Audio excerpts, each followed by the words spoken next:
สั่งสมไปเรื่อยๆคนสั่งสมตะน้อยกับพ้นตะน้อยคือกันนั่นแหละสั่งสมบาทเท่าพ้นบาทเท่า นี่สั่งสมตะน้อยเห็นบ่นี่เปรียบเทียบคือพระอันเลวตะน้องพระสารีบุตรนางสาลีพระมณีแม่พระสารีบุตรมีลูกทั้งเบิด7 คนเป็นอรหันต์เบิดบ่ได้แค่ลูกได้บ่นะสุปวาสาทั้งหลายหลานก็เป็นอีก2เด้บัดนี้เหลืออยู่ผู้เดียวที่เป็นลูกนั่งอันสาลีญาติลูกไปบวชญาติลูกไปบวชเขาไปหาครูแต่งงานให้ไว้แต่น้อยๆพุ่นไปหาครูแต่งงานให้ไปเบิ่งพาไปเบิ่งโตย้ายนะกันอายุ120 กว่าปีเด็กน้อยมันเบากันเนาะอันนั้นเป็นไผโอ้อันนั้นคือคุณยายอันนี้เป็นไผอ๋ออันนั้นคือคุณย่านี่ตะพูน120 กว่าปีอยู่เด้ความสำนึกในใจของเพิ่นปึ๊บโอ้เฮาก็สิแก้แบบนี้แหละแล้วผู้นี้ก็สิต้องแก้แบบนี้แหละตัวเฮาก็ต้องแก้ชราแบบนี้ตัวผู้ว่าสิเป็นเมียเนี่ยก็ต้องแก้ชราแบบนี้นั่นบ่ล่ะมันทั้งขึ้นมาในใจดอกคำว่าความเกิดความแก่ความเจ็บความตายมันคือขึ้นมาเองเหมือนสั่นดูเบิ่งเพิ่นนอนคิดนึกอยู่หลายมื้อเติบจนถึงเวลาเอาไปแต่งงานกันเอาผู้ชายนี่ไปแต่งผู้หญิงเอิ้นหยังละอาวาหะวิวาหะก็อย่างหนึ่งอาวาหะก็อย่างหนึ่งวิวาหะเอาผู้หญิงมาแต่งผู้ชายอาวาหะเอาผู้ชายไปแต่งผู้หญิงเด้ไปแต่งไว้นั่นแหละเพิ่นคิดนึกไว้นั่นเฮ็ดจังได๋นอกูสิหนีออกไปบวชได้นอกับพี่ชายกูนอเด้บ่ว่าได้คิดว่าสิไปแต่งงานจังเม็ดเด้ดอกนะก็เด็กน้อยเนาะมันสิไปคิดจังหยังออก7 ปีนึงแต่พอดีกับภาษาลีบุตรเพิ่นก็สั่งลูกศิษย์ลูกหาเพิ่นไว้ในวัดแห่งหนึ่งวัดป่าตะเคียนถ้าน้องชายผม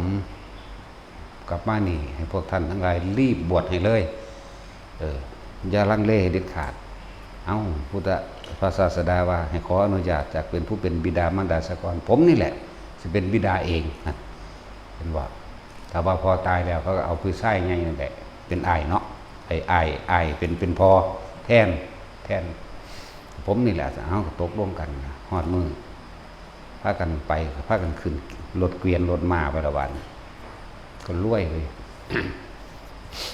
นี่แหละที่แรกก็ไปทำทาปวดท้องทายทำทาเป็นทาย แลนเข้าป่าก็เดียวกับฝ่าวขึ้นมาอยู่ดอกครั้งที่1ครั้งที่2ครั้งที่3ไปเลยเขาก็ตายใจที่ครั้งที่5 6 7เข้าไปแล้วเนาะเขาเริ่มตายใจทีทำทากลุ่มทองออกมาครั้งที่6พวกตายใจแล้วครั้งที่7ก็ปล่อยเลยบัดนี้โอ้เอาอีกแล้วเป็นอีกแล้วนะเขาก็เสยเขาบ่แนมทางเด้ได้จังหวะแล้วพวกนั้นนอนเลยเว้ยกูหม่ำมันตัววันแลนกุ้นเลยแล้วเขาไปวัดป่าตะเคียนนั่นแหละก็ฮอดกับผมเป็นน้องของพระสารีบุตรนะพอดีทั้งนั้นกับฝ่าวโกนหัวให้รีบบวชให้เลยเด้บวชให้เรียบร้อยแล้วขอลาอุปชาผมจะไปอยู่ในสถานที่แห่งหนึ่งไปเลยไปของใหญ่เลยหนีไปแบบบ่บอกที่อยู่พร้อมเด้บ่บอกที่อยู่พร้อมนั่นแหละไปบำเพ็ญเพียรอยู่หั่นถึง3 เดือนคือพรรษาเดียวเพิ่นก็บรรลุพระอรหันต์เลยป่าแห่งนั้นก็เป็นป่าที่ทุรกันดารอยู่เด้ป่าไม้ตะเคียนด้วยกันอยู่ทุรกันดารส่วนภาษาลีบุตรกล่าวถึงภาษาลีบุตรพ่อต้องฮู้ว่าน้องชายบวชเนาะเพิ่นจะไปสอนเอาได้สั่นพุทธเจ้าห้ามไว้หยุดอย่าไปถึงเวลาอันควรก็สิไปเองดอกครั้งที่2ก็หยุดอย่าไปครั้งที่3เธอไม่เชื่อเราตถาคตหรอกหรือนี่นะหยุดเลยบัดเงียบปึ๊บจนพุทธะออกพรรษาไปแล้วจักหน่อย สารีบุตรเราจะไปเยี่ยม เรวตะน้องชายของเธอปึ้งโดนแล้ว ของคนอยากไปอยู่แล้วทั้งสั้นแหละ บอกว่าสร้างสมไว้เถอะคนสร้างสมตัวน้อยพ้นทุกตัวน้อยสร้างสมบาดเท่ากับบาดเท่าคือกันแหละ เห็นว่าคำว่าอุปะซึ่งที่อุบัติขึ้นถือว่าอุปนิสัยพวกเจ้าเริ่มตั้งต้นตอนใดเริ่มตั้งต้นตอนเท่าส่วนว่ากับบรรลุบาดเท่ากันว่า เริ่มตั้งต้นตอนกลางคน40 ปี50 ปีเนี่ยกันกระไดระหว่าง40 ปี50 ปีเด็กแบ่งสั้นข่าวประมาณเอาหรอกว่าจักสิแน่หรือว่าแน่แต่ว่าเรียบเรียงไตปิฎกเข้ามาใส่กันโดยเอามาอันนั้นแหละเบิ่งแล้วก็มันสิแม่นของเพิ่นละมั้งนะเพื่อพระอัญญาโกณทัญญะปรารถนาในความจะบรรลุเป็นสงฆ์สาวกองค์แรกของพุทธเจ้าองค์ใดองค์หนึ่งเวลาเฮ็ดหน้าเพิ่นก็เอาข้าวเมาล่ะไปถวายก่อนเข้าใจว่าล่ะส่วนน้องชายอยู่สุภัททปริภาโชคน้องชายในชาตินี้ก็บ่ได้เป็นอ้ายน้องกันเด้แต่เป็นอ้ายน้องตอนสมัยพระพุทธเจ้าปทุมมันเด้พระประทุมมุตระสมัยพุทธก็เลยปรารถนาเห็นพระพุทธเจ้าเรียกว่าตั้งความเป็นเลิศให้พระพุทธนี้เป็นผู้เลิศทั้งเรียกว่ารัตตัญญูกวาเรียกว่าเป็นสงฆ์สาวกองค์แรกในพุทธศาสนาของพุทธเจ้าปทุมกวาก็เลยขอปรารถนาแหละว่าเฮ็ดจังใดสิได้เป็นมันก็เลยบอกเป็นอีหยังใดสิ่งใดมาก่อนก็ต้องให้ท่านก่อนหมู่นะความหมายมันบอกถึงได้ดูเฮ็ดหน้ามันก็เลยให้ท่านเข่าก่อนหมู่นั่นแหละจังมีการกวนเข่าอีหยังละเอาน้ำนมเข่ามาปั่นเห็นเป็นน้ำออกมาเป็นน้ำนมแล้วก็เฮ็ดเป็นข้าวมัทุปายาตชนิดหนึ่งเด้มัทุปายาตมันมีหลายชนิดอยู่ดีบ่แม่นแต่ชนิดเดียวเด้ทำด้วยง่ามั่งทำด้วยอ้อยผสมกันกับแป้งมั่งนมงัวนมหยังมั่งแล้วแต่นั่นแหละแล้วมันมีมาจังซั่นสุดท้ายแล้วเพิ่นก็ได้สมปรารถนาเพิ่นอยู่ได้ล่ะผ่านพระพุทธเจ้ามาเท่าใดพระองค์พระเจ้าเอ้ยนับเบิ่งตั้งแต่พระปทุมแม่นั่นแหละไล่คือว่าพระโคดมนับเอาจากพระพุทธเจ้าก็ดีก็ว่าแสนอสงไขยบ่แม่นแสนอสงไขย1อสงไขยแสนมาแสนกับเริ่มต้นปรารถนามานั่นแหละเรื่องสั้นเรียกว่าสะสมไปเถอะแต่ว่าอันนั้นคือเฮาเว้าประวัติของเพิ่นเมื่อพระพุทธเจ้าเกิดขึ้นแล้วสำหรับพวกเฮาเองบัดนี้ศาสตร์นี้ได้เลยแต่ผู้ใดเฮ็ดได้คือได้บ่ต้องอีหยังดอกเฮ็ดคือมันสินิพพานมื้อนี้เดี๋ยวนี้ขณะนี้โลดเด้อบ่ต้องไปหวังนั่นหวังนี่บ่ต้องไปถ่าอนาคตการไกลถ้าบ่เฮ็ดมื้อนี้ดีที่สุดอย่าคิดว่ามื้อหน้ามันสิได้ปรารถนาเอาแค่ปากแม่นบ่ปากกับความคิดเอาซื่อๆแต่ว่าการกระทำจริงบ่เฮ็ดมันบ่ได้เด้เหมือนกันครับพระพุทธเจ้าเฮาตอนที่ได้รับรัฐพยากรณ์มาแล้วเฮ็ดคือสิได้เป็นมื้อนี้เข้าโลดเด้ว่าสุเมธาดาบทผู้นี้จักได้เป็นตรัสรู้เป็นพระพุทธเจ้าองค์หนึ่งในอนาคตการข้างหน้าจังซี่แม่ใน4อสงไขยกับแสนมหากัปว่าซั่นใจมันฮึกเหิมขึ้นคือสิได้เป็นมื้อนี้เข้านี่มันบ่ธรรมดาเด้จังซั่นแหละพอเข้าก็ให้มันใจแบบนั้นแหละคือกุสินิพพานเดี๋ยวนี้โลดคือว่าจะเกิดอีกแล้วเปรียบเทียบคือเด็กน้อยอันนี้แหละมันอยากบวชตั้ง5 ปีพุ่นเด้มีอยู่ได้อรหันต์5 ปีจากบ่ล่ะเป็นจังซั่นแหละมีอยู่แต่ว่าบ่ค่อยหลายก็เลยบ่ได้บันทึกไว้คือว่าหลักสูตรเขาก็เขียนไปตามนั้นแต่ว่า7 ปีขึ้นไปเนาะเขาบ่ว่า7แล้วว่าซั่นโซดาสึกถ้ามันมีมาแตะเกิดในท้องเด้อล่ะเนาะซั่นว่าให้สะสมไปเรื่อยๆผู้เริ่มเข้า10 กว่าปีผู้เริ่มเข้า20 ปีมันก็สิได้ตอนจังซั่นในศาสตร์สุดท้ายลักษณะนั้นอยากบวชตั้ง5 ปีพุ่นเด้อคือเน้นนะโมหน่อยเฮานี่มันมาขอบวชตั้ง5 ปี แม่มันว่าน้อยโพดเอาอีหลีนแล้วลองบ่ปล่อยมาแม่กูบวชให้โลดเด้ บ่ได้สนเด้เฮาบ่ได้เห็นสิ่งใดสิมีค่าเลิศประเสริฐสียิ่งกว่าธรรมเด้บ่มีอีหยังประเสริฐยิ่งกว่าธรรมบ่มีสมบัติของพระเจ้าจักรพรรดิบ่ได้เศษเสี้ยวหนึ่งของอริยโสดาบันเด้บ่ได้เศษเสี้ยวพวกเจ้าสิเสี้ยวเกิดเสี้ยวตายอยู่ในหันอีกนับประมาณการบ่ได้มันได้สมบัตินั่นมาเจ้าก็กินแค่ศาสตร์เดียวแหละดีบ่ดีเสือกทำเลวตกนรกอยู่อีกนับประมาณบ่ได้บัดนี้เลวแค่ชาติเดียวเลยลืมเด้อแต่ว่าทุกทรมานหาประมาณการอันยาวนานหาประมาณบ่ได้เด้อบ่ธรรมดาเด้อประเภทมิจฉาทิฏฐิหรือแถมสำเป็นอนันตริยกรรมพร้อมเนี่ยเศร้าใจเลยล่ะ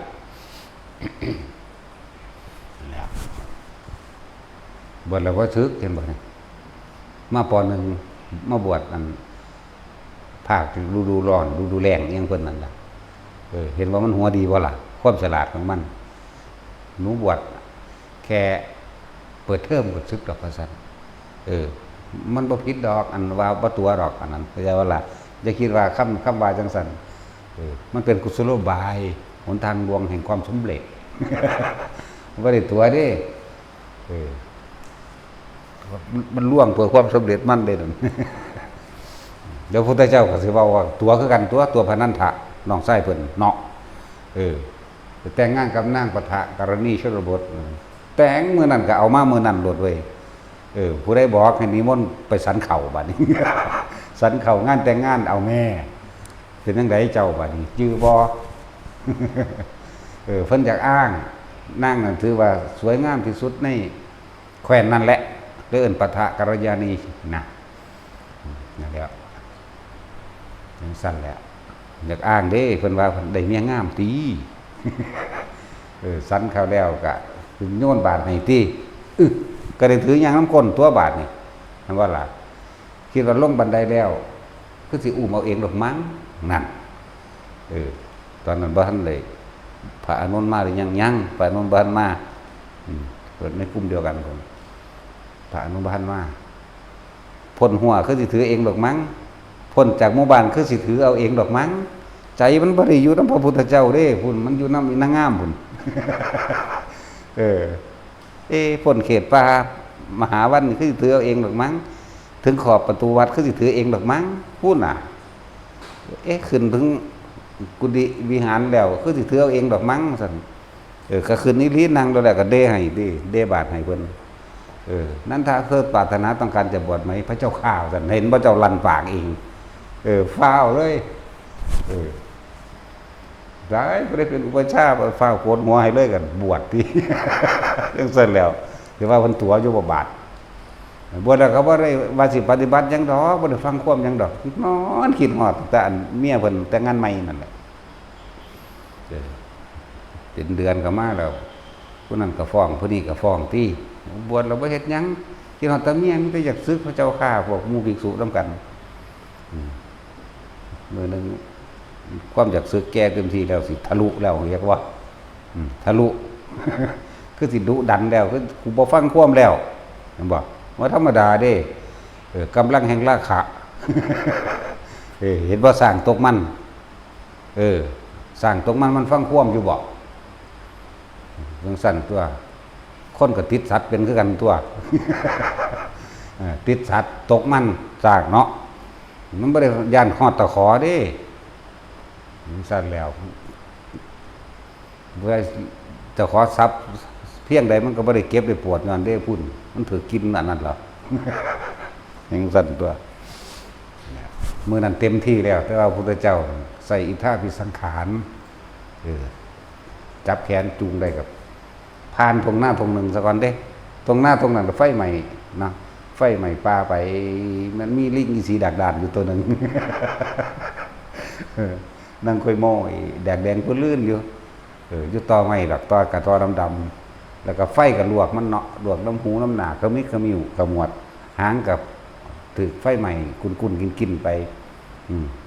เพิ่นก็เลี้ยวเบิ่งเด้เพิ่นก็เลี้ยวเบิ่งลิงนั่นแหละแต่บ่ท่านได้คิดหยังเด้ท่านได้คิดหยังหมายถึงพานันทาก็บ่ทันได้คิดหยังมึง ไปบนที่ไปสระอโนดาตมันจะก็ล่ะไปสวรรค์จาตุมได้นั่นไปสระอโนดาตพอดีนางฟ้ากำลังเล่นน้ำหยอกกันอีกแอกนี่อุ้ยมีแต่อีงามๆบัดนี้เปลี่ยนความคิดใหม่บ่ได้คิดพอถึงแล้วอันเมียเพิ่นปะทะกัลยาณีของหยังเพิ่นบ่คิดถึงแล้วพุ่นไปตาดูนออกใส่พวกผู้สาวอาบน้ำหา6คนพุ่นมันเป็นตาดูนได้มันงามอีหลีเด้เนาะแต่จุ้ยเจ้าฝาเมียรู้แล้วแต่ว่าสิเอาหุ่นนี่เนาะเจ้าเลี้ยวมาเบิ่งแม่สากอสุภะเต็มที่เจ้าจะเห็นเมียเจ้าสิเปื่อยผุพองเป็นน้ำหนองทันทีเลยมันงามอีหลีเด้พวกเจ้าบ่เคยเห็นซื่อดอกเอ้ยมีแต่สีผิวสีชมพูเบิดทางบนมันชมพูเข้มเด้อ่อนใสเด้ข่อยบายมาเราได้ข่อยเพราะฉะนั้นที่เว้าได้บ่หูยข่อยบายมาแว้งแล้วเด้นิ่มเดี๋ยวสิเว้าความรู้สึกตอนนั้นให้ฟังใยแมงมุมบางๆเห็นบ่ใยแมงมุมบางๆแล้วมันสิมีหมอกติดบางๆเวลามันถึกหน้าเฮานั่นแหละนิ่มแบบนั้นแหละผู้ใดเคยผ่านใยแมงมุมบางเวลามันมีหมอกจับบ่แม่นจับหลายเด้เวลามันถึงผิวเขาก็นุ่มแบบนั้นเลยทั้งสั้นแหละผ่าก็เหมือนกันผ่าทิพย์มันน่ะคือดีเหมือนกันแบบนั้นแล้ว จังหวะเพิ่นก็ฮู้ว่าพระนั้นทานลืมแล้วแหละระหว่างนางฟ้านี่ที่เห็นอยู่ในนี่กับนางปฐกัลยาณีของเธออันใดงามกว่ากันโอ้ยนางปฐกัลยาณีดูดังว่าลิงอีสีดักดานนั่งอยู่กลางตรงติดไฟใหม่แล้วพระเจ้าข้าอยู่อยากได้บ่อุ้ยอยากได้แล้วพระเจ้าข้าเอาเบิดอันดี ตถาคตสิเอาให้ดอกแต่ว่าให้เฮ็ดแบบนี้ซะก่อนนี่นั่นแล้วก็จังพากันลงมาก็ลงมาทางเก่านั่นแหละลงมาก็ไปเห็นลิงอีสีดักดานมันเอามือสีตาแดงจึงลึงขึ้นมาผมบ่ได้คิดถึงอันเมียเลยบัดนี้คิดถึงนางฟ้าเลยนั่นเปลี่ยนความคิดใหม่เห็นบ่เปลี่ยนสั่นตัวเปลี่ยนความคิดเพิ่งเห็นใหม่ได้บาดนี้นั่นแหละความพอใจเข้าใจบ่นี่อีหยังเป็นยอดแห่งกามนั่นว่าล่ะบางคนว่ารูปเป็นยอดแห่งกามเนาะบางคนว่ารสเป็นยอดแห่งกามบางคนว่ากลิ่นว่าเสียงว่าสัมผัสกระทบรู้สึกทางกายเป็นยอดแห่งกามแต่พระพุทธเจ้าบอกว่าความพอใจนั่นแหละเป็นยอดแห่งกามแม่นบ่ล่ะเพราะว่ามันร่วมอยู่นี่เบิดไหมรูปรสกลิ่นเสียงสัมผัสทางกายมันร่วมอยู่โตความพอใจเฮาพอใจว่าที่สุดว่าเฮามักผู้หญิงผู้นี้ว่างามเฮาแหละเฮาพอใจแหละบางคนก็ว่าบางคนเขาก็บ่พอใจนำเฮาแม่นบ่กลิ่นก็เหมือนกันเปรียบเทียบในเนื้อใยเดียวกันนั่นแหละรูปรสรสชาติต่างๆในการสัมผัสกันนั่นแหละบางคนเขาก็บ่มักแบบนี้อีนี่ตุเละโพดจักว่าล่ะอีนี่กินบ่ดีมันมีกินโตแห้งก็มีเด้คิ้วๆก็มีแต่สินผู้ยิ่งคิ้วยังไม่ได้ดมหรอกบ่ถ้าบางคนกินขี้แห้งกินโตกุยๆเนาะมีหลายกินสมๆก็มีมีเบิดแล้วแต่จังว่าบางคนก็พอใจในรูปแต่ก็บ่พอใจเหมือนกันบ่จะคิดว่ายอดแห่งกามของคนผู้นั้นยอดของความยินดีของคนผู้นั้นคือรูปยอดบางคนก็บอกว่ารสบางคนบอกว่ากลิ่นบางคนก็บอกว่าเสียงบางคนก็บอกว่าสัมผัสทางกายแต่พระพุทธเจ้าร่วมให้เลยความพอใจ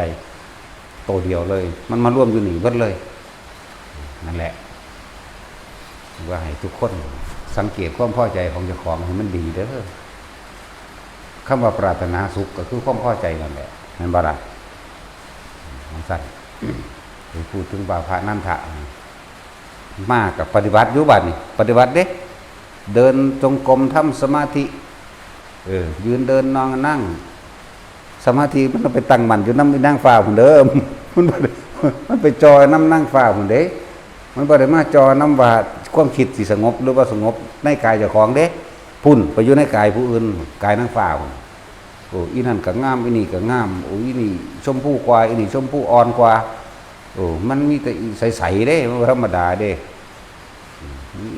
งามอีหลีทั้งสั้นแล้วเฮ็ดไปเฮ็ดมา2 เดือน3 เดือนเขาหมู่ภิกษุทั้งหลายก็ซุบซิบกันอีกเห็นบ่เกิดความอยากอายเขาเจ้าตัวมันนี่โอ้ปฏิบัติเก่งก็สร้างก็แค่ว่าปฏิบัติเพื่อสิให้มันได้นางฟ้าปฏิบัติไปเกิดไม่หรอกนี่เขาเว้ากันเห็นบ่ล่ะเขาเจ้าเว้ากันแนวนี้เด้ภิกษุทั้งหลายเหล่านั้นบอกว่าปฏิบัติดีกับปฏิบัติโลดเดินจงกรมบัดมือก็สร้างดอกแค่ว่าอยากได้นางฟ้าพระพุทธเจ้าสิเอาให้เกิดความละอายเห็นบ่ล่ะตั้งแต่แหละจึงไปถามพระพุทธเจ้าเน้นเขามาโลดพระเจ้าข่าเห็นบอกคนจึงบอก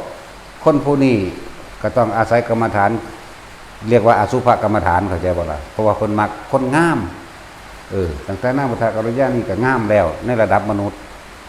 มานั่งฝ่ายยิ่งงามกว่าเก่าอีกในระดับเทพอัตภาพที่2ก็งามกว่าเก่าแล้วเพิ่นก็เลยให้พิจารณาอสุภกรรมฐานเพิ่นก็บอกเกษาผมลงมาคนนะคะแล้วตาพันตโจนังมังสังเนื้อไล่กลับมากลับไปกลับไปกลับมาอยู่หั่นไล่เบิดทุกชิ้นส่วนเพิ่นแยกธาตุแยกน้ำแยกดินแยกออกเป็นธาตุต่างๆประกอบขึ้นแยกลงประกอบขึ้นแยกลงคือจังซั่นเด้จังซั่นแหละจนที่สุดแล้วความคลายกำหนัดต่างๆคลายออกเองได้บัดนี้เมื่อบรรลุแล้วพระพุทธเจ้าก็ฮู้ข้านง้อมๆไปหาพระพุทธเจ้านั่นถ้าเธอมาท่วงบอกเธอมาท่วงสัญญาจากตถาคตบอกบ่พระเจ้าข้าสิมาปลดเปลื้องคำสัญญาจากพระตถาคตนะปลดเปลื้องคือบ่เอาแล้วขอให้พระศาสดาขึ้นค่ำคือผู้ขานี่บ่เอาแล้วนางฟ้าเป็นยังคือบ่เอาฮู้แล้วเห็นบ่ล่ะขึ้นสวาราคะขึ้นสวากามขึ้นสวาราคะต่างๆทั้งหลายเหล่านี้แหละอันเป็นยอดแห่งความทุกข์นั่นความปรารถนาสุขความปรารถนาต่างๆนี่นั่นคือความยินดีพอใจรู้แล้วนั่นคือบรรลุก็เพิ่นเลยมี แต่ว่าเพิ่นก็เป็นผู้เลิศทั้งให้โอวาทภิกษุณีเด้เพิ่นเป็นผู้เลิศจะว่าเลิศก็หมู่ถ้าพระผู้อื่นไปเทศน์เขาบ่ฟังบันไดถ้าพระนั้นพาไปนี่คืออยากเอาถ้าพระนั้นพระนั่นแหละแสดงว่าพวกนั้นก็มีหยังกันกับพระนั้นพระมาก่อนซั่นแหละกับพระอานนท์ก็ฟังระดับนึงด้วยความเคารพระดับนึงแต่พวกนี้ฟังด้วยจิตกำหนัดเด้ซั่นแหละมันคนละอย่างกันพระนั้นพระจึงเป็นผู้เลิศทั้งนี้ทั้งให้โอวาทภิกษุณีสั่นเราเดินภายนั้นพระเดี๋ยวตายแล้วกับต้องสั่นตัวกระดูกก็เป็นพระธาตุไปแบบวันนั่นแหละเพราะได้จากกระดูกเป็นพระธาตุในขณะที่เราทรงฌานที่2พิจารณาอสุภกรรมฐานนำเข้าใจว่าล่ะสมถะว่างจากความคิดอย่างอื่นบัดนี้เอาคำว่าวิตกนี่หมายถึงคำนึงถึงแต่ว่าล่ะคำนึงถึงหรือคิดถึงไต่ตองหรือไข้ควรหรือโยนิโสมนสิการได้ทั้งนั้นบัดนั้นก็เกษาผมโลมาขนนะคะเล็บน้ำตาฟันตะโจนังมังสังเนื้อณหารูเอ็นอธิกระดูกอธิมินชังยื่นในกระดูกว่างกลางมากมายังมันจะยังนังตะกิโลว่างกลางบนไล่ไปในกระดานเที่ยวไล่ไปมันสิเกิดภาพขึ้นในตาเฮาในสัญญาเฮาเองดอกเกษาผมมันก็เป็นผมโลดโลมาขนนะคะเล็บน้ำตาฟันตะโจนังเบาไปเดินก็เป็นเดี๋ยวนี้เด้เป็นไปพร้อมกันเด้มันเป็นก่อนเฮาสิเอาออกซะด้วยซ้ำเด้จิตมันไวก็ปากอีกเด้แหละเป็นปุ๊บไปจังคอยแยกด้วยบัดรายละเอียดต้องไปเนี่ยกระดูกนี่มีประมาณเท่าไหร่มันก็เป็นของมันขึ้นมาเองดอกกระดูก300 ท่อนเอ็นใหญ่900เอ็นน้อย9,000กระดูก300 ท่อนกระดูกหูมีกระดูกหูมีกระดูกมีหูมี2กระดูกจมูกมีเท่านี้กระดูกหัวใจมีเท่านี้ไล่ไปได้มันสิแยกออกของมันดอกวันดักว่าแยกเป็นธาตุดินแยกเป็นธาตุน้ำแยกเป็นธาตุไฟแยกเป็นธาตุลมประกอบกันเข้าแค่สิ่งแล้วนี่นี่บ่สังขารเนี่ยเหลือเครื่องประกอบโดยภายนอกแต่ก็มาเครื่องประกอบโดยภายในนะก็ไปนั่นแหละแยกออกดอกคนนี้กระดูกก้นกบมีเท่านี้กระดูกสันหลังมีเท่านี้กระดูกข้อมีเท่านี้มันจะไล่เองดอกกระดูกข้าง เยื่อในกระดูกมีเท่าไหร่เอาพวกเรียนหมอมาฮะโอ้ยกูบ่ได้เรียนหยังกูคือยังหูอยู่ บ่บอกหรอกมันจะไปจำเถียงกัน ตั้งแต่เจ้าของจำบ่ได้ ออกโตทำทาว่าเป็นอาจารย์เนาะบ่บอกหรอกว่าสั่น ตั้งแต่เจ้าของก็บ่ได้ เยื่อในกระดูกเส้นเลือดมีเท่าไหร่เส้นเอ็นมีเท่าไหร่มันสิเป็นของมันไปเรื่อยๆดอกนะเดี๋ยว ผมมีเท่าใดขนมีเท่าใดนะเล็บมีเท่าใดเล็บเท้ามีเท่าไหร่เล็บมีเท่าไหร่แขวมีเท่าไหร่มันจะไล่เองใส่มิจะขดพร้อมเด้มันไล่ไปเบิดเด้ใส่มิจะขดผู้ยิ่งมีจะขดผู้ชายมีจะขดหัวกะโหลกผู้ยิ่งมียังเป็นสัญลักษณ์หัวกะโหลกผู้ชายมียังเป็นสัญลักษณ์ลองเบิ่งเด้อถ้าสมมุติว่าเอาหัวกะโหลกว่านี่เนาะเฮาสิมีข้อสังเกตบางใดมันคือกันแม่นว่าล่ะถามฮอดผู้ไวอยู่ฮอดบ่ฮู้จักนั่นเนาะผู้ไวฮู้จักอยู่บ่หัวกะโหลกผู้หญิงผู้ชายบ่จักยิ้มอย่างเดียวกูได้ก็ยิ้ม หนาวบ่ก็ยิ้มร้อนบ่ก็ยิ้ม จังซั่นแหละมันมีข้อสังเกตในหัวกะโหลกผู้หญิงผู้ชายจังซั่นแหละเท้าอยู่ในอสุภกรรมฐานพวกนี้อยากเป็นประธานความใสมันจะเกิดขึ้นเองแบบแต่ว่าส่งชาติที่1ที่2แบบส่วนมากถ้าทีนึงมันสิมีวิตกในเรื่องพยายามกำหนดร่มอยู่เหมือนบ่ล่ะแต่ถ้าชาติที่2มันมีแต่พออาการปิติอยู่ในหัวก็ได้อยู่หน้าผากก็ตามนึกไปเป็นอารมณ์เดียวเด้วิปัสสนาสมถะวิปัสสนาตัวนี้เร่งรัดมันจะว่าเร่งรัดเด้อสำหรับผู้อยากเร่งรัดเร่งรัดเอาเป็นอารมณ์เดียว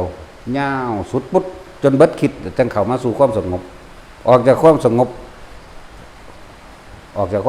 เล่งต่ออีกเลยก็ได้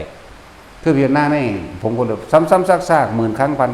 เป็นหมื่นเป็นแสนครั้งคนเด้บ่มันธรรมดาเด้เอาอยู่หั่นเอาจนละเอียดอ่อนพุ่นล่ะเจาะเข้าไปในหอดในโกนหูเข้าไปพุ่นระวังในโกนหัวมันเป็นขนเด้ขนหลอมหูที่เข้าไปนี่ก็ดีเข้าใจว่าล่ะแม้กระทั่งอันเยื่อหูเฮานั่นน่ะเป็นขนอีกเด้แต่ว่าละเอียดอ่อนมากเลยบัดนี้ไล่เข้าไปนั่นแหละถ้าเฮาไล่จะในร่างกายเฮามันสิไปใส่อย่างนี้หัวกะโหลกเฮาเห็นหอดเพดานหัวกะโหลกตัวมีเท่าใดบางนี้เป็นเส้นเลือดใหญ่ไปนี่เส้นเลือดน้อยไปนี่ก็ไล่ไปหมดตัวนั่นแล้วเราเคยไล่ให้ฟังเด้ว่าเฮาเฮ็ดมาหลายอย่างหลายอันหลายแบบจังซั่นก็เลยว่ามันเป็นวิธีที่คนขี้ข้านเฮ็ดบ่ได้ แม่นว่าล่ะคนขี้ข้านเฮ็ดบ่ได้ก็มีเวลาหลุดดอกบัดป่วยคือมีเวลาบุญเนาะ บัดตายก็คือมีเวลาบุกับบัดป่วยเดี๋ยวเอามืออื่นก่อนยังสิป่วยดอกบ่มีผู้ใดต่อรองกับมันได้เด้เนาะป่วยเลยตายก็คือกันเดี๋ยวเอาจัก5 มื้อก่อนมื้อก่อนก็บ่มีเวลาตลอดแต่ตายล่ะป่วยดีป่วยก็คือกันเนาะจังซั่นแหละนั่นแหละแต่ว่าผู้ใดอยากเล่นก็เล่นในอสุภะอันนั้นเด้อถ้าอยากได้รายละเอียดก็ให้ไปอ่านเอาในพระอภิธรรมเด้อในอภิธรรม7 คัมภีร์นั่นแหละไปอ่านเอาในหมวดนั้นในพระธาตุคาถาเด้ออยู่ในพระธาตุคาถาถ้าอยากรู้อุปนิสัยคนว่าเพิ่นจัดมนุษย์ทั้งหลายนี่เป็นกี่ประเภทก็ไปในภุกรบัญญัติแต่หลายอย่างก็ในสติปัฏฐานนั่นแหละเป็นบทสุดท้ายยาวกว่าหมู่อันนี้ยาวกว่าหมู่ มัน 24,000 ธรรมขันธ์แต่ว่าตัวนี้สิหลายกว่าหมู่อย่างว่ามัน 84,000 พระธรรมขันธ์อยู่แบ่งเป็นพระอภิธรรม 24,000 หมดเด้หลายเด้แล้วจะมาแบ่งเป็นพระวินัยแสดงก็20,000นั่นแหละแต่จังมาแบ่งเป็นธรรมบทอีกนะรวมแล้วเลยเป็น 80,000แต่ว่าคืออภิธรรมเนี่ยหลายเด้นะแม่น 40,000 พระธรรมขันธ์บ่ 42,000 เว้ยหรือ 44,000 นี่แหละดังนั้นก็แบ่งอย่างละ 20,000 กว่า 22,000 เนาะรวมแล้วจึงเป็น 84,000 นะ นี่มัน44,000พระธรรมขันธ์เฉพาะอภิธรรมโอ้ยสอนหนังสืออีกแล้วกูบาทนี่ ย้อนอดีตขึ้นหลัง สมัยพศ27-28มั้งสิเรียนอันนี้เด้2527-28เด้ที่เรียนอันนี้เด้อย้อนขึ้นหลังจักปีแล้ว30อยู่บ่หึไปกูเฒ่าปานนั้นบ่เดี๋ยวนี้กูวาง25-26นี่แหม โอ้เฒ่าตัวนี้นะขึ้นน่ารักอยู่ซั่น เนาะนะโมผมพาขึ้นไหมนอนทางงามๆเลยนะหมูบลงเลยบัดนี้ถ้าไปฝึกมาจากผู้ลังกานั่นนะหมูบลง ยิ้มอยู่เด้มันบ่ได้หลับเด้กูจักว่ามันปีติแห้ง บืดบาดพวกเขาหลุนโอ้หัวฟาดพื้นซะแล้วโอ้อยู่ เขาหลุนหงายหลังมั่งเขาหลุนหัวฟาดพื้นมั่งเด้มันหูเมื่ออยู่เด้เว้นว่าบ่หูเมื่อหรือว่ากายยินซี่ยังอ่อนอยู่แต่ว่าตัวใจนั่นแข็งแรงอยู่ดิสำเร็จตรงนั้นสิอยู่บ่ได้น้อยซะเลยฟ้าเมื่อใส่ก็ใส่โปะอีหลีดิเด้บ่ได้เฮ็ดค่อยๆเด้บิดหูก็บิดเอาจนลั่นพวกผู้ชายเคยลั่นหูอยู่บ่จักสิมันเคยเห็นหูลั่นอยู่บ่ดึงจังซี่ก็ลั่นพวดแล้วเด้ล่ะดึงลงย้อนลงนั่นน่ะมึงบ่เคยไปตัดผมเขาบ่เคยดึงหูมึงบ่ลั่นพวดแล้วเด้ล่ะอันนี้กูดึงค่อยๆมันก็ลั่นมันอ่อนโพดกูบ่ได้เฮ็ดแท้ดอกจังซั่นแล้วผู้ใดอยากเร่งรัดตัวเองเข้ามาอีกเป็นเครื่องอีกระดับหนึ่งทำสมถะหรือว่าให้มีเครื่องอยู่ตรงนี้ซะก่อนต่อมาก็ใส่วิปัสสนาโดยเร่งวิปัสสนาเด่นหาเวลาจิตร่วมใหญ่หังร่วมดอกร่วมอีกแบบหนึ่งจากบ่นี้ร่วมอีกแบบหนึ่งเด้ตอนที่เฮาทรงฌานนี่ก็เอิ้นว่าจิตร่วมได้แล้วคือมันบ่กระจายความคิดอย่างบ่นี้ความคิดของเฮาบ่กระจายไปตามบุคคลที่รู้จักสัตว์ที่รู้จักสิ่งของที่รู้จักอดีตต่างๆมันบ่ไปคิดถึงหมู่พวกสมัยเป็นเด็กเล็กเด็กน้อยเลี้ยงงัวเลี้ยงควายหรือสมัยเรียนหรือสมัยใดก็แล้วแต่บัดนี้เฮามาร่วมอยู่นี่จักวันเอิ้นว่าจิตร่วมนี่ล่ะแต่ร่วมใหญ่ก็อีกแบบนึงนะอันนั้นบางคนก็เอิ้นว่าฌาน4มั่งมันนี่มั่งแต่ว่าเฮาว่ามันคาบเกี่ยวอยู่ระหว่าง3กับ4ซื่อๆนะว่ามันปรากฏการณ์ต่างๆนานาสารพัดมันเกิดขึ้นบ่ได้เกิดขึ้นจากการคิดเกิดขึ้นจากการหยุดคิดพวกนี้ทำที่เกิดจากจิตที่เป็นเองนั่นแหละเป็นของจริงอยู่แต่ว่าจริงกับเฮากับนำออกมาบ่ได้ดอกก็เลยว่าสิ่งต่างๆที่เฮาเห็นจริงแต่เรื่องมันไม่จริงตัดออกอย่าไปยึดมั่นความหมายนั้นแค่นั้นแหละมันเห็นแต่เฮานั่นบ่ล่ะแค่นั้นแหละบ่มีหยังพิเศษดอกยึดก็ยึดไปตายเกิดใหม่จะยึดไปหยังสั่นเนาะสั่นตัวนำมาบอกให้ฟังซื่อๆดอก พวกนั้นมันส่วนมากมันบ่ค่อยหูมาโตดอกเวลามันร่วมลักษณะนั้นวุบเข้าไปอยู่อีกหม่องนึง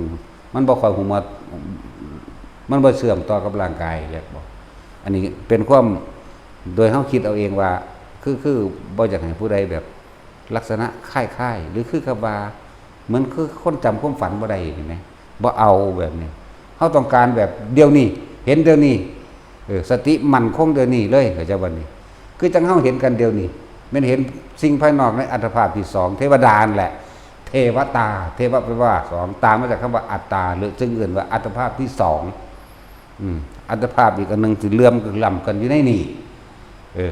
เฮาอยากให้มันมั่นใจเลยนี่แหมย่างไปนี่ก็เห็นโลดนี่แหมบ่แม่นรับตาเราหรือว่าบ่เชื่อมต่อกับกายนี่แหละที่บอกว่าหลวงปู่มั่นว่ามานอนตายยังอยู่นี่ออกเข้าบ่ทันได้เข้าใจดอกต้องเรียกว่าถูกเฟี้ยนั่นแหละจังเข้าใจจักว่า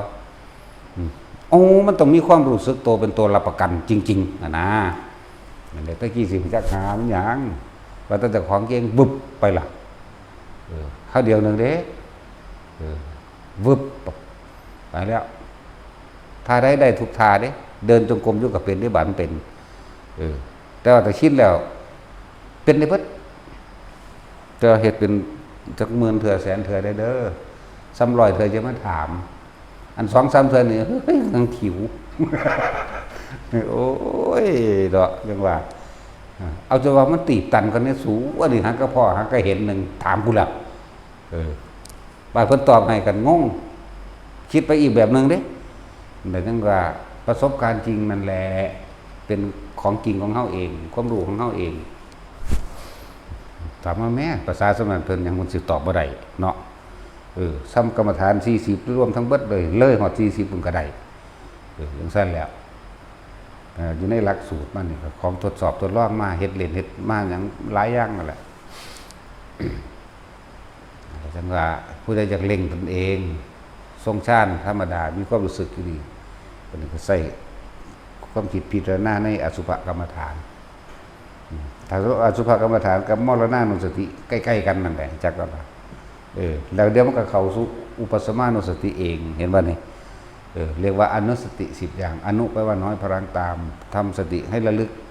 คล้อยตามไปทีละอย่างละอย่างตามกันไปจึงเรียกว่าอนุสติ10แนวนี้ก็บ่มีไผเว้าจักว่าอย่างสั้นแหละนี่พุทธานุสติพุทธานุสติบ่แม่นแค่พุทโธพุทโธคำเดียวก็บ่แม่นแต่ว่าก็เป็นหนึ่งในหันเหมือนกันนะเจ้าบ่นี่ระลึกถึงสมัยพระพุทธเจ้าสวยชาติเป็นพระโพธิสัตว์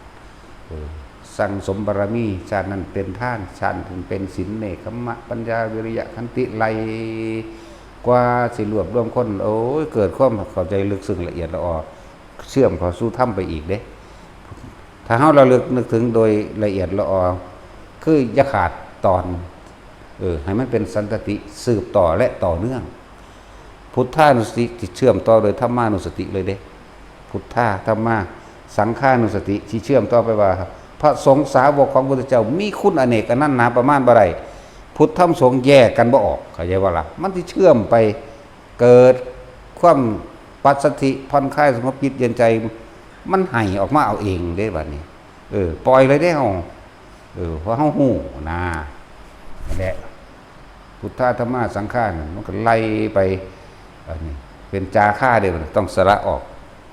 สละโดยปรมัตถ์สละร่างกายพุ่นตายพุ่นจักว่าล่ะนี่สละโดยภาคนอกก็เลยจาค่านุสติอาหารจรสารคุณของที่อยู่อาศัยตลอดทั้งเครื่องอำนวยความสะดวกทั้งเบิดไหลลงมาสละโดยบารมีสละโดยของภายนอกสละโดยของภายในโดยเลือดโดยเนื้อโดยกำลังแรงกายสละที่สุดแห่งชีวิตไปเลยเด้ดังนั้นจาค่าแต่จาค่าแล้วมันก็หมุนเข้าใส่ศีลานุสติต่อเลยเด้เชื่อมต่อกันเป็นอันหนึ่งอันเดียวเด้ออนุสติ10นี่เชื่อมต่อกันเป็นเดียวได้เป็นศีลานุสติเป็นไม่ทำร้ายเบียดเบียนผู้ใดผู้หนึ่งชีวิตและทรัพย์สินตลอดทั้งมนุษย์และอมนุษย์เลยไล่ไปไหลเข้าไปสู่เทวตานุสติเทวตานุสติคือหิริโอตตปะเด้ข้อธรรมหรือข้อวัดปฏิบัติหรือสิ่งที่ทำให้มนุษย์เกิดกลายเป็นเทวดาเขาเรียกหิริโอตตปะนั่นเองมีความละอายมีความเกรงกลัวไหลไปเรื่อยบัดนี้ไหลไปพุ่นละจนฮอดยังละ มรณานุสติไม่จักว่าละสุดท้ายแล้วทั้งเบิดไหลมาคนเฮาก็สิ้นสุดต้องตายนี่แต่ว่าเฮาสิตายจริงหรือตายปลอมตายเล่นตายหัวตายแล้วเกิดแล้วตายบ่หรือเฮาสิเข้าสู่อุปสมานุสติเลยไม่มีสิ่งใดสิ่งหนึ่งอุบัติขึ้นเกิดได้เพราะเป็นผู้มีสติมั่นคงจากว่าอุปสะเป็นหยังอุปนี่สัมมานุสติสัมมามาจากคำว่าสัมมานุสติเด้จากว่าสัมมาสติอุปไม่มีอุปสรรคใดนี่หรือว่าไม่มีสิ่งใดที่ทำให้จิตใจกระเทือนได้จึงว่าอุปสรรคสิ่งที่อุบัติขึ้นเองที่จะทำให้จิตใจเราหวั่นไหวได้เลื่อนเพิ่นทับซับลงไปเรื่อยๆว่าระลึกถึงพระนิพพานเป็นอารมณ์เห็นบ่ล่ะระลึกถึงพระนิพพานเป็นอารมณ์ก็คือจิตที่ถูกโลกกระทำกระทบแล้วไม่หวั่นไหวนี่ก็แม่นบ่หวั่นไหวคือต้องบ่คิดเห็นบ่เพราะมันรู้แล้วว่าเป็นอนิจจังทุกขังอนัตตาทั้งเบิดมันบ่เอานำมันลงอย่างมันอย่างเหยียบลงเข้าสู่พระไตรลักษณ์เบิดแล้วนี่แหละอนุสติ10ถึงกันเบิดฮอดนิพพานเด้อธรรมดาบ่แต่เรื่องจาคานุสติก็ไล่บางทีเนาะไล่ไปโลดเป็นอันเดียวกันเบิดนั่นแหละนี่แต่จังว่าอนุสติ10มากมายมหาศาลนั่นแหละยังก็ดีพอถึงที่สุดว่าอุปสมานุสติอุปะก็คืออุบัติขึ้นมันบ่ล่ะสมาก็จะว่าสัมมานั่นแหละสตินั่นแหละเลยเป็นสัมมาสติเกี่ยวเนื่องกันเบิดได้บัดนี้ เกี่ยวเนื่องกันไปถึงมรรคมีองค์8เห็นบ่สัมมาทิฏฐิสัมมาสังกัปปะวาจากัมมันโตอาชีวะวะโมสติสมาธิเกี่ยวเนื่องกันเป็นอันเดียวกันเนาะจังซั่นแล้วเกี่ยวกันเลยในโพธิปักขิยธรรม37อย่าง37หมวดอาการทำได้อันหนึ่งเชื่อมถึงกันเป็นอันเดียวเบิดจากว่าล่ะสติปัฏฐาน4สมปัฏฐาน4อิทธิบาท4อินทรีย์5พละ5โพชฌงค์7มรรค8ลงสัมมาสติบ่มรรค8บ่มันมรรคแบบยานอวกาศเด้เนาะจากล้านปีแสงจึงเป็น1มรรคแท็กซี่กูว่ามึงเรียนสูงแล้วกูก็ถามผู้เรียนสูงแล้วเนาะจักกิโลจึงเป็นมรรคนึงเอ้ยบ่ทันบักหานี่ จังสั่นเด้เท่าใดกิโลบ่ฮู้เนาะจังเป็น1มรรคมันบ่ทันมรรค8พุทธเจ้าดอก เฮาเอามรรค8โลดจังว่าถึงนิพพานเลยมรรคพวกนี้มันยังหาเล่ร่อนอยู่น้ำก้อนขี้ดินอยู่เนาะมันจะมาหาเล่นฝุ่นผงในสายลมอยู่พวกนี้จังสั่นตัวถ้ากันเที่ยวเกิดเที่ยวกายโลกนี้มีสมบูรณ์ดีแล้วแทนที่จะปรับปรุงทะเลทรายให้เป็นพื้นดินใดเนาะสิไปสร้างดาวอังคารสิไปสร้างดาวพฤหัสสู้ไปบ่ได้ดอกตายก่อนเบิดอีกบ่กี่ปีสู้กับสงครามใหญ่นับเบิ่งที่ล่ะ2,500อะไรเดี๋ยวนี้ก็เอาที่เหลือที่ลบจาก 5,000 ตั้งขึ้นเอาที่เหลือมาลบเหลือเท่านั้นแหละสงครามใหญ่หังบ่แม่นล้างโลกบ่ทันได้แม่นบ่ทันได้เป็นอันยังอันตรธานตรกับนะสงครามเลยนิวเคลียร์ไปอีกเด้แรงกว่านิวเคลียร์อีกเด้จากว่าล่ะซะแล้วยิ่งค่ะพวกที่รอดมาจากใต้ดินพุ้นหรือว่าจากพศ5,000ไปปุ๊บนี่เนาะเกิดสงครามใหญ่เด้ทั่วโลกเลยเด้นี่พวกที่รอดคือพวกอยู่ในดินอยู่ในหู้สุว่าประเทศไทยรอดจาก2คนจากมันสิอยู่ไส2คนนี่ฝรั่งอังกฤษรอดจากผู้นึงประเทศนั้นรอดอยู่จาก10กว่าคนนี่มั้ยในเอื้องว่างแห่งก่อนสิเท่าทานนั่นเนาะคนไปเห็นกันปึ๊บแล่นกอดกันเด้คนละภาษากะสร้างแต่ว่าความรู้สึกเป็นอันเดียวกันคิดถึงกันให้ห้องให้ใส่กันก็เกิดความหักกันแพ่งกันรักษากันได้มันผู้หญิงผู้ชายก็เอากันใหม่บัดนี้เริ่มแตกลูกแตกเล่าแตกหลานขึ้นมาใหม่ยาวนั่นไปจนอายุถึง 100,000 ปีอายุถึง 100,000 ปีเริ่มประมาทอายุจังสั่นลงมาแค่80,000 ปีโพธิสัตว์สิบันจังพระโพธิสัตว์สิขึ้นมารวบรวมคนบ่ทันแม่นเพิ่นสิเกิดขึ้นมาเลยเด้พระศรีอริยเมตไตรนั่นน่ะ1,284,400บ่แม่น 4,000 1,282,000 เท่าไหร่432 ปีเนาะพุ่นจังสิมา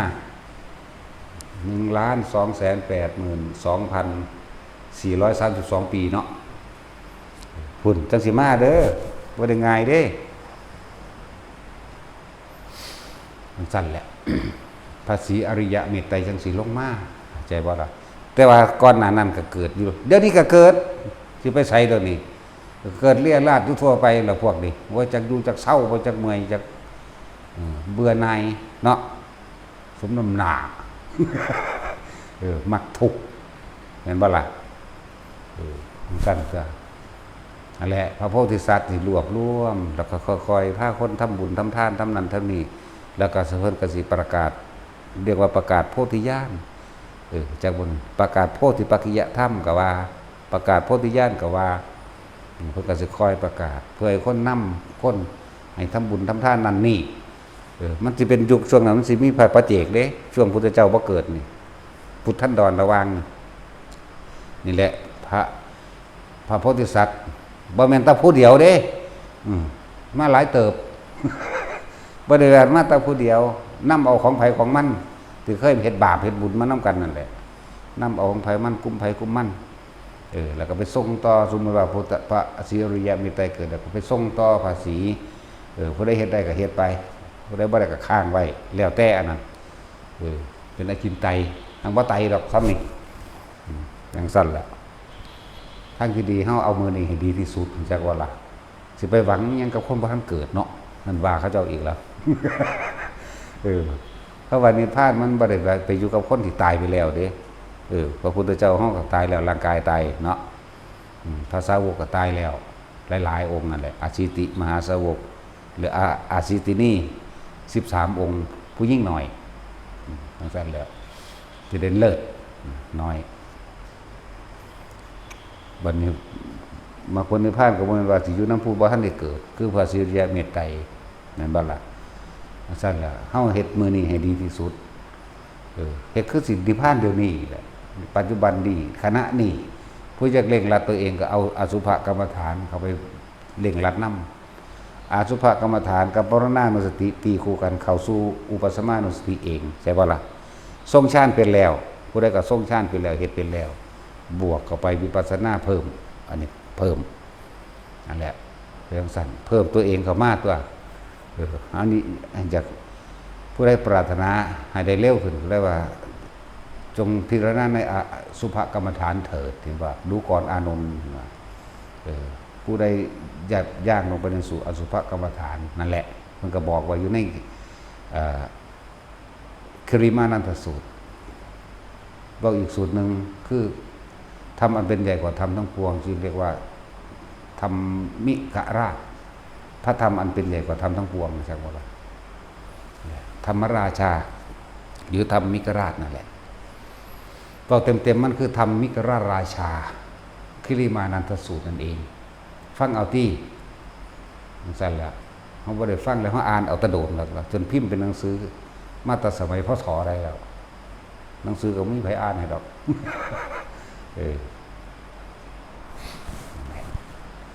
แล้วคือเอามาประกอบตัวเองเป็นเครื่องอยู่ของตนเองถูกว่าล่ะเฮ็ดไปเรื่อยๆบัดนี้ฟังเว้ามานี่เป็นตะยากเนาะอันนี้มันง่ายโลดการทรงฌานคือการอยู่ในความรู้สึกแห่งตนเองเอาความรู้สึกของตัวเองหรือเอกตาจิตเอกตาลมหรือจิตหนึ่งก็ว่าทำความรู้สึกอันเป็นหนึ่งแยกนี้ออกจากจุดแห่งความรู้สึกจุดเดียวนี่เป็นการพักอันบาละเป็นการพักจิตเวลามันคิดก็คิดไปเวลามันเห็นนั่นเห็นนี่รวบลงที่พระไตรลักษณ์โลดยังก็ดีลงเกิดกับดับโลดแม้แต่ความคิดก็บ่เป็นของเฮาแม่นบ่เนี่ยเวลามันเป็นขึ้นมาเด้ออย่าไปบังคับให้มันเศร้าคิดปล่อยมันคิดไปโลดแต่ว่าดูความรู้สึกอยู่นี่นะเบิ่งอยู่นี่สำหรับผู้อยู่กลางหัวก็อยู่กลางหัวเด้อมือเศร้าหนุนหน้าเพื่อนน่ะเนี่ยเป็นดอกเย็นลึกก็ไปได้กลางสมองมั่งขึ้นบนขึ้นหนังหัวมั่งบางทีมันก็เคลื่อนลงมาของมันเองมันอยู่นี่อิ่มโปร่งใสก็ว่าไปมันอยู่นี่ก็อยู่นี่หูอยู่นี่มันลงมาท้องก็หูว่าอยู่ท้องมันอยู่ในจุดเดียวนี่ก็อยู่ในจุดเดียวบ่คือกันเด้อบ่แม่นมาตรฐานแบบตายโตเข้าใจบ่ของไผของมันความรู้สึกไผมันเด้อบางคนว่าคือบ่เป็นคืออาจารย์ว่าเด้นั่นแหละบางที่ก็บ่ฟังเขาฟังบ่ต่อเนื่องหรือบ่ติดตามขาดตอนสงสัยยังมาถามเอากับเฮ็ดเอาบ่คือกันเด้เนาะถามเอาได้คำตอบอยู่แต่ฟังต่อเนื่องเฮ็ดต่อเนื่องบ่ได้ถามเลยโอ้กูเป็นตัวนี้เหรอแน่มันได้ถามเลยเด้อ้าวกูเป็นคือเพิ่นว่าแน่จบล่ะจังซั่นเดี๋ยวเพิ่นอยากเร่งรัดก็ใส่ตัวนี้เร่งเข้าไปเร่งก็บ่เร่งดอกก็เฮ็ดเป็นธรรมดานั่นเองแต่ว่ามันต่อเนื่องกันสันตติมีความสืบต่อเนื่องไม่ขาดเวลามันหยุดคิดมันหยุดดอกบึ๊บเข้าไปอีกแบบนึงก็เป็นอีกแบบนึงเวลาออกมากกับเขามันอยู่ทรงฌานเอาเด้อบางคนที่เขาได้ฌาน4เป็นเอาเองเด้อกลับมานี่อย่าไปอัศจรรย์ตัวมันหายไปเด้ที่ฝ้าวกลับมาอยู่ในปัจจุบันจักบ่ปัจจุบันคือความรู้สึกนี่ผู้อยู่หูดังก็อยู่หูดังเป็นปัจจุบันผู้อยู่อุณโลมก็อุณโลมผู้อยู่หัวก็หัวเข้าใจบ่ล่ะนี่แหละเกิดยังขึ้นที่บอกว่าเกิดยังขึ้นพวกเจ้าจะตื่นเต้นตกใจพวกเจ้าจะฝ้าวคิดไปในสิ่งที่เกิดวุบขึ้นมาสมมติว่าบางคนเห็นแสงวาบวิบปุ๊บอย่าคิดเป็นน้ำแสงเด้รีบกลับมาลมหายใจบ่ นี่แหละรีบก็มาลมหายใจเลยอย่าไปให้คุณค่าอย่าไปให้ความหมายอย่าไปใส่สื่ออย่าไปหยั่งกับมันเห็นดูเขามันชินมันนั่นเองดอกเอาหูจักดอกว่าอันนี้เกิดกับอันนี้ดับมันบ่แซ่อยู่จังสั่นดอกแม่นบ่ล่ะจังสั่นแล้วถึงบอกพยายามว่าเกิดยังขึ้นบางทีเฮากำลังโยกดักคนเป็นน้อยตื่นนึบขึ้นมาเป็นน้ำยังวะนี่คือคิดผิดก็จะว่าจะไปหาเหตุผลกลับมาล้มเลยจะว่าล่ะถ้าเราเรื่องของธรรมะต้องบ่มีเหตุผลเด้ถ้ามีเหตุต้องมีผลเนาะถ้าหยุดเหตุไร้ผลทันทีผลคือบ่เกิดจะว่าล่ะมันบ่คิดบ่ปรุงบ่แต่งแล้วถึงบอกเป็นเบื้องต้นเอาไว้ลมหายใจเป็นไงตอนมาที่2ก็มาอยู่ตรงที่อุณาโลมนี่หรือเอาอาการปิติที่เฮากำหนดขึ้นจะว่าเป็นเครื่องอยู่นี่เฮ็ดอยู่แค่นี้นอกนั้นก็ค่อยรู้ไปกับมันนั่นเองจังว่าแต่ละคนพวกโยกจังสิก็ใส่ความรู้สึกหยุดโลดมันกำลังดึงอยู่นี่หยุดกึกมันก็หยุดได้ล่ะเดี๋ยวมันก็ดึงทั้งนี้อีกหยุดกึกไปมันพวกก็หมุนไปเด้อก็เฮ็ดเที่ยงไว้ก็ได้ตัวโดยบ่ต้องใส่ความคิดดอกแต่ใส่ความรู้สึกอยู่นี่มันทั้งเฮาใส่ความรู้สึกหยุดก็จะว่านี่จังซั่นล่ะมันก็หยุดดอกตะกี้ข้างกว่านี่ตัวพวกยายร้อยยายล่มหมดนี่ ยายล่มมันหมุนไปน้ำหูถูไปมาทั้งหลังก็บ่หงายหลังเด้แปลกประหลาดว่าล่ะหมุนยายร้อยก็เอามือร้อยไปยื้อพร้อมคนโตอยู่บัดจังซั่นแหละขนาดไปดึงออกยังบ่ออกเด้ ที่แรกมันเป็นไม้ก็ปล่อยไปจังซั่นบัดนี้ฮู้จักแล้วบาดมันบึบไปก็ไปเห็นกับมันโลดเห็นก็เห็นแต่ของเองล่ะเห็นบอกพระพุทธเจ้าสว่างจ้าอยู่จังซั่นเป็นหยังก็สร้างตัวเอาเป็นแค่เห็นนั่นเด้อบ่ต้องไปให้คุณค่าหรือความหมายจริงก็จริงจะของจะไปยืนยันกับไผเด้เพราะว่าเฮาไปดึงมาจังซี่บ่ได้บ่แม่นก้อนหินแม่นว่าล่ะบ่แม่นวัตถุเพราะสิไปดึงมาผู้ใดเบิ่งนำได้จังซั่นแหละจังว่าเฮามีหน้าที่รู้ดูได้ยินได้กลิ่นที่มันเป็นเองเด้บ่แม่นกำหนดให้เป็นเข้าใจว่าล่ะมันสิเป็นเอาเองเบิดกลิ่นที่บ่เคยได้ยินได้กินจักเทื่อแปลกประหลาดจังซี่หอมหยังก็สร้างหัวมันหน้าแล้วไปเลยตั้งแต่เหม็นหยังก็สร้างหัวมันคือกันจักบ่ล่ะนั่นแหละแสงสว่างบูบๆวาบๆหรือว่าแม่นสว่างแต่ว่าเป็นแสงอันใดอันหนึ่งคือลูกไฟจังซี่ก็เป็นหรือเป็นเรื่องเล่าเป็นภาพเป็นเมืองเป็นหยังก็ว่าไปดูกับมันเฉยๆแต่ที่สำคัญขอให้ทุกคนมีความรู้สึกตัวในตัวเองนี่เฮาอยากให้มั่นใจตัวนี้คือเฮาบ่ต้องฝันนะพวกบ่รับรู้ทางร่างกายแล้วบึบไปอีกอันก็จริงอย่างนึงแต่มันขับข่ายขับค่าพวกจังซั่นที่ก็จริงอยู่นั่นแหละแต่ว่าเฮาบ่นิยมมันบ่เฮาบ่นิยมต้องการให้เกิดความรู้สึกอยู่นี่พร้อมเห็นไปพร้อมทั้งที่ย่างไปนี่ก็เห็นไปน้ำโลดบ่ต้องไปนั่งแล้วจังเห็นดอกบ่มันเป็นนั่งรับตาแล้วจังเห็นเพราะมันเป็นนอนแล้วจังเห็นเด้พวกนั้นก็เห็นอยู่เป็นอยู่แต่ว่ามันบ่คือเฮาเป็นนี่แหมเข้าใจว่าล่ะมันสิบ่แน่นอนกว่าบ่วะเนาะแน่นอนกว่าเด้ย่างออกมาจากกกไม้ก็เห็นโลดใส่ความคิดเว้ากันเลยเข้าใจว่าล่ะจักจริงบ่จริงแล้วมันใส่เฮ้ยเลยแล้วเป็นสัตว์บางทีเขาก็นั่งสำลาบตามขามีเบิดนั่นแหละเป็นสัตว์เห็นยังกระสร้างก็ไปให้ค่ายังก็มั่นเถอะพยายามรักษาตัวความรู้สึกด้วยตัวเองให้มันมากที่สุดและเป็นวิธีที่รัดสั้นและก็ง่ายแล้วก็คือการละโอรัมภคยะสังโยชน์5เลยทีเดียวเด้อลมหายใจนี่เองง่ายคักแล้วคือเอาถามก่อนตายคนกำหนดจิตยังไงโอ้โห